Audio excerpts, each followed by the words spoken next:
जैसे कि आप सबके बीच में 15 अगस्त के अवसर पे एक देशभक्ति गीत जुगनू म्यूजिक के माध्यम से आप सबके बीच में जा रहा है। हमें आशा नहीं, पूरा विश्वास है, गौर से सुनेंगे बाबूजी। बात उस समय की है बाबूजी जिस समय हमारा देश गुलाम था, भारत माँ के जंजीरों में जकड़ी कराह रही थी और इस देश के लिए तमाम वीर शहीद हो गए। बात उसी समय की है मास्टर।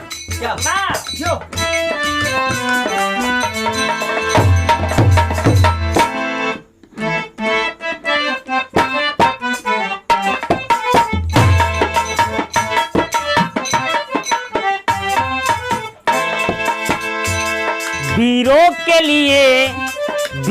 के लिए मान और सम्मान तिरंगा।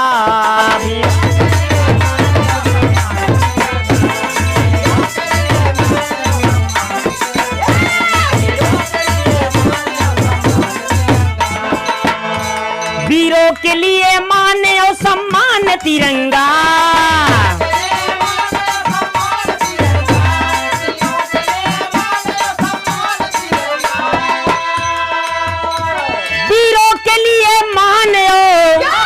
सम्मान तिरंगा। भारत के इनकलाबों की जान तिरंगा। भारत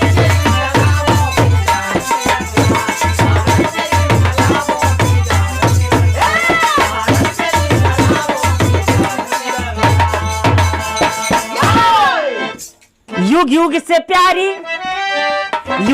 प्यारी राम और घनश्याम की धरती। युग युग से प्यारी राम और घनश्याम की धरती।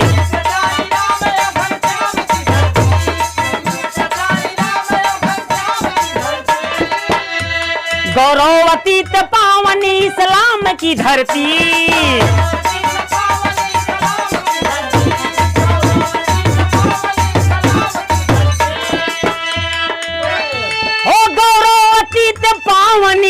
इस्लाम की धरती।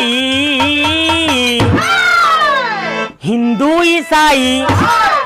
ईसाई सिख मुसलमान तिरंगा। हिंदू ईसाई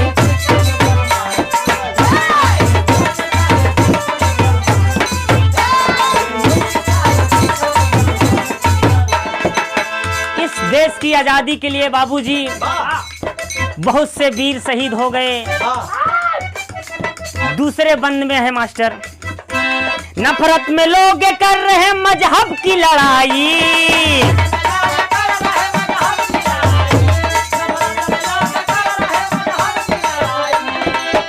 जैसे कि हमारे आपके बीच में बाबूजी ऐसी नफरत फैली हुई है, आपस में ही टकराव हो रहा है।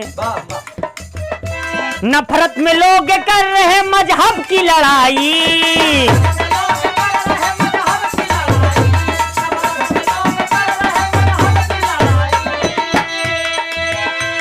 जिगर में जात पात की है भावना आई।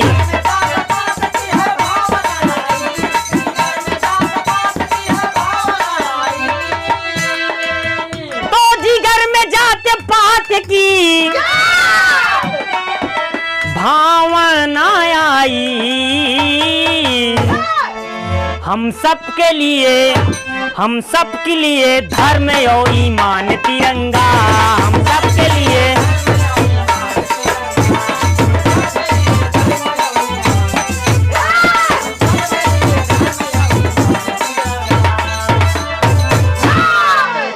बिहारी गणेश राम लाल गुणकारी।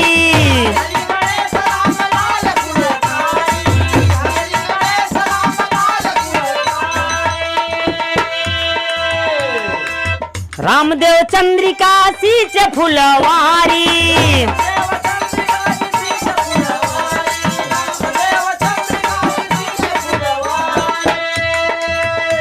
रामदेव चंद्रिका जी सींचे फुलवारी, संजय के लिए ये है सम्मान तिरंगा।